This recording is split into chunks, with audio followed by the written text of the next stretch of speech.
সকল ক্ষমতার উৎসকে কেউ যেটা পারে না পারে কে? সে আল্লাহর জন্য পড়ছে আলহামদুলিল্লাহ।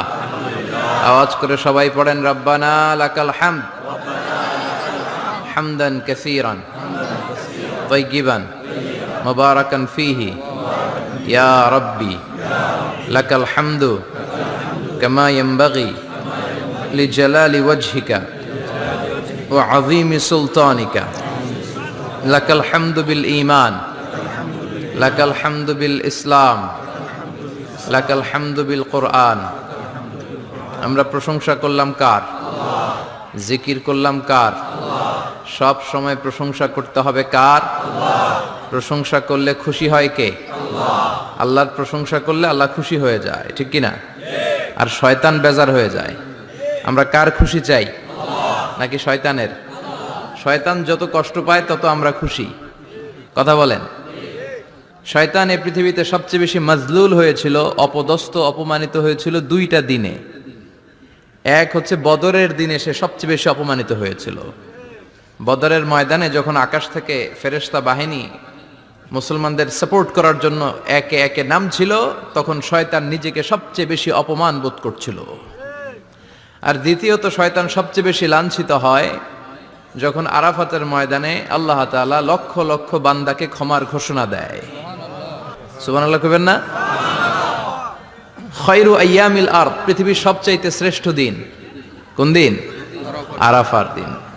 এই দিনে বান্দা কেঁদে কেঁদে আল্লাহর কাছে নিজের সবগুলো গুনাহ খাতার কথা ঘোষণা দেয় যে আল্লাহ আমি পাপী, আমার চেয়ে বড় পাপী নাই, এই পাপ ওই পাপ আমরা করেছি, একটার পর একটা পাপের ঘোষণা দেয়।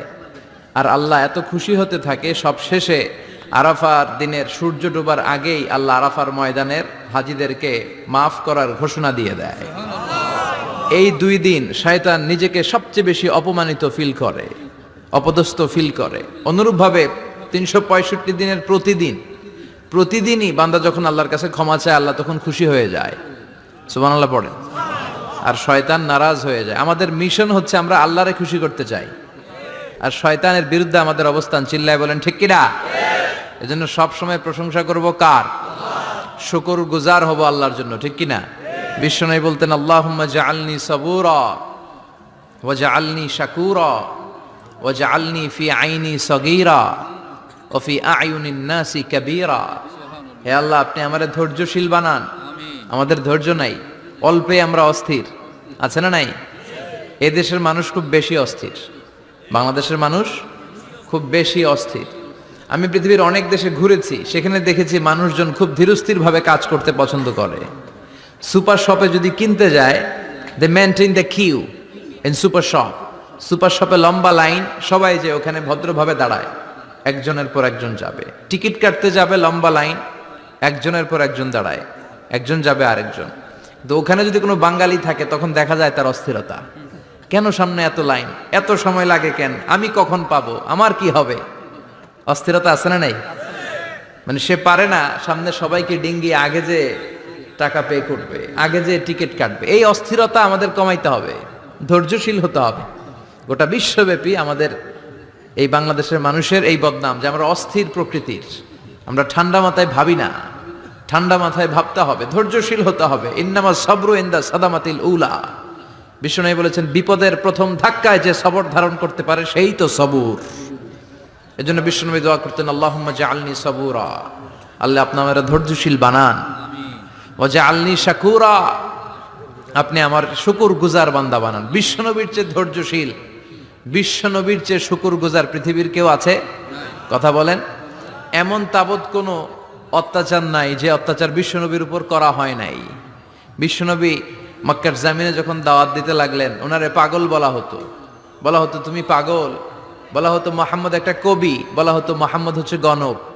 বিশ্বনবী যখন রুকু দিতেন, সিজদায় চলে যেতেন, উটের পচা নারী ভুরি এনে বিশ্বনবীর কাঁধে ফেলে রাখা হতো। বিশ্বনবীর গলার মধ্যে রশি ধরে টান দেয়া হতো। কয়েকবার বিশ্বনবীর এই ঘাড়ের এই চামড়া ছিঁড়ে গিয়েছে, একবার চাদর টান দেওয়ার কারণে, আরেকবার রশি টান দেওয়ার কারণে। বিশ্বনবী কিছুই বলেন নাই, ক্ষমা করে দিয়েছেন।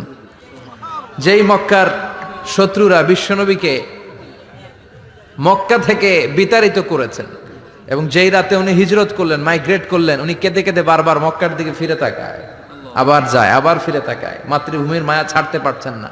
আর বলছিলেন মাক্কা তো আহাব্বুল বিলাদ ইলাইয়া, মক্কা আমার কাছে সবচেয়ে প্রিয় শহর। লাউলা উখরিজতু লামা খরাজতু মিনহা, আমার যদি বের করে না দেয়া হতো এই শহর থেকে, আমি কোনোদিন এই শহর থেকে বেরোতাম না। এত ভালোবাসতেন বিশ্বনবী মাক্কাতুল মুকাররমাকে, ধৈর্যশীল ছিলেন। এত অত্যাচার অনাচারের পরে যখন মক্কা বিজয়ের ক্ষণ আসলো, এই মক্কাকে বিশ্বনবীর করতলগত করে দিল কে? ফাতে মক্কা হলো। বিশ্বনবী চাইলে পিষে পিষে প্রতিটা কাফের মুশরিককে শেষ করে দিতে পারতেন, ঠিক কিনা? কিন্তু বিশ্বনবী বললেন লা তাসরিবা আলাইকুমুল ইয়াউম ইযহাবু আনতুমুত তুলাকা, কোনো রিভেঞ্জ চলবে না আজকে, কোনো প্রতিশোধ নাই। একেবারে বড় যুদ্ধাপরাধী যারা, মারাত্মক যারা অফেন্স করেছে তাদেরকে শাস্তির আওতায় আনা হবে, বাকি সবাইকে আমি ক্ষমা করে দিলাম। In the long history of the world there is no instance of magnanimity and forgiveness which was showed by our beloved prophet Muhammad when all of his enemies laid under his feet and he forgave them one and all. পৃথিবীর গোটা পৃথিবীর ইতিহাসে এরকম নজির কোথাও পাওয়া যায় না, যাকে এত অত্যাচার করে বিতাড়িত করা হয়েছে, নির্বাসন দেয়া হয়েছে, হিজরতে বাধ্য করা হয়েছে। তিনি যখন ওই শহরকে আবার বিজয় করলেন, কাউকে আঘাত করলেন না, আগুন জ্বালিয়ে শহরটাকে জ্বালিয়ে দিলেন না, ওদের বংশকে নির্বংশ করলেন না, বরং মুচকি হেসে উনি বললেন যাও ক্ষমা করে দিলাম। কি ধৈর্যশীল ছিলেন। আবার দোয়াও করতেন আল্লাহুম্মা জাআলনি সাবুরা, আল্লাহ আপনি আমার ধৈর্য বাড়ায় দেন। ওয়া জাআলনি শাকুরা, আপনি আমার শুকর গুজার বানান। ওয়া জাআলনি ফি আইনি সাগীরা, আল্লাহ আমার চোখে আপনি আমারে ছোট বানান। ওয়া ফি আয়ুনিন নাসি কাবীরা, আল্লাহ মানুষের চোখে আপনি আমারে বড় বানান। কি মানুষ ছিল, নিজের চোখে নিজে ছোট থাকতে চাইতেন। আমরা নিজের চোখে নিজের বড় মনে করি, এরকম ডাকাইত আছে না নাই? নিজেরাই নিজে মনে করে কত বড় সাহেব, লাট সাহেব। মান তাওয়াদা তারাফা, এটা হচ্ছে সুন্নাতুল্লাহি ফিল আরদ। মান তাওয়াদা তারাফা, যে নিচে নেমে থাকতে চায় আল্লাহ ওরা টেনে উপরে উঠায়, আর যে খালি উঠতে চায়, হিংসা করে অহংকার করে উপরে ঠেলতে চায়, ওরা নিচে নামায় দেয় কে? সাইয়েদনা আদমকে আল্লাহ বললেন আদম সাল্লিমা আলা উলাইকান নাফার লাম্মা খালাকাল্লাহু আদামা ওয়া কানা তুলহু 60 যিরাআন। নিচে নেমে গেলে যে উপরে ওঠে, আর উপরে উঠতে চাইলে যে নিচে নামে, উদাহরণ দেখেন। আদম আলাইহিস সালামকে তৈরির পর আল্লাহ বললেন আদম সাল্লিমা আলা উলাইকান নাফার, এই ফেরেশতাদের সালাম দাও। কি দাও? সালাম দাও। কোনো প্রশ্ন নাই, আল্লাহ সালাম দিব কেন? ফেরেশতারা আমারে দিব না কেন? আমি আগে দিমু কেন? কথা আছে কোনো? যেই সালাম দিলেন, সালাম দেওয়ার সাথে সাথে ওনার মর্যাদা বাড়িয়ে দিল কে? এত মর্যাদা বাড়ালেন যে নূরের ফেরেশতারা মাটির আদমকে সেজদা দিতে বাধ্য হয়েছে। চিৎকার করে বলেন ঠিক কিনা? তুমি মাটির আদমকে প্রথম সৃষ্টি করিয়া ঘোষণা করিয়া দিলে শ্রেষ্ঠ বলিয়া, তাই তো নূরের ফেরেশতা করে আদমকে সেজদা, সবার চেয়ে সম্মান দিলে মাটির আদমকে। আল্লাহু আল্লাহু পড়েন, আল্লাহু আল্লাহু তুমি জাল্লে জালালুহু, শেষ করা তো যায় না গে তোমার গুণগান। আল্লাহু আল্লাহু, সুবহানাল্লাহ পড়েন। কি সম্মান আল্লাহ বাড়াই দিলেন। আল্লাহ বললেন আদম আজকে থেকে তুমি আশরাফুল মাখলুকা, তুমি খলিফাতুল্লাহ ফিল আরদ, তুমি পৃথিবীতে আমার খলিফা, ভাইস জেরেন্ট অফ আল্লাহ। আল্লাহর খলিফা, আল্লাহর আহকামগুলো পালনের জন্য ভাইস জেরেন্ট। চুরি করলে হাত কেটে দাও, কার আইন? এই কাজ আদম তুমি দুনিয়াতে যেয়ে করবা। জিনা করলে ডেথ পেনাল্টি, হেড অফ, শিরচ্ছেদ করে দাও, কার আইন? খলিফা হিসেবে মানুষ এসে করবে। মানুষকে আল্লাহ আশরাফুল মাখলুকাত বানিয়ে দিলেন, নিচু হয়েছে বড় বানিয়ে দিলেন। আর শয়তানের অবস্থা কি? শয়তানকে আল্লাহ বললেন সেজদা দে আদমকে। শয়তান যুক্তি দাঁড় করিয়েছে, খালাকতাহু মিন তিন খালাকতানি মিন নার ওয়া খালাকতাহু মিন তিন। আল্লাহ আপনি আমারে বানাইছেন আগুন দিয়া। কি দিয়া? আগুনের ধর্ম উপরের দিকে ওঠে, আর মাটির ধর্ম সে নিচে পড়ে থাকে, আমি কেন সেজদা দেব? শয়তানকে চিরকালের জন্য ইবলিস, মালউন, অভিশপ্ত আর জাহান্নামী হিসেবে ঘোষণা দিয়ে দিল কে? এজন্য আপনি ছোট থাকতে চাইবেন, আপনারা বড় বানাবে কে? আর আপনি নিজে যদি বলেন আমি বড়, থাপ্পড় মেরে আপনারা নিচে নামাই দিবে কে? এজন্য বিশ্বনবী দোয়ায় বলতেন আল্লাহুম্মা জাআলনি সাবুরা ওয়াজআলনি শাকুরা ওয়াজআলনি ফি আইনি সাগীরা ওয়া ফি আয়ুনিন নাসি কাবীরা। ও আল্লাহ আপনি আমারে ধৈর্যশীল বানান, আপনি আমারে শুকরগুজার বান্দা বানান, আমার চোখে আমারে আপনি ছোট বানান, মানুষের চোখে আপনি আমারে বড় বানান। সুবহানাল্লাহ পড়েন। এজন্য সবসময় শুকর গুজার থাকার চেষ্টা করতে হবে। রাজি আছেন তো? যে কোনো মুহূর্তে, যে কোনো পরিস্থিতিতে আমরা শুকরিয়া করব কার? চিল্লায় বলেন কার?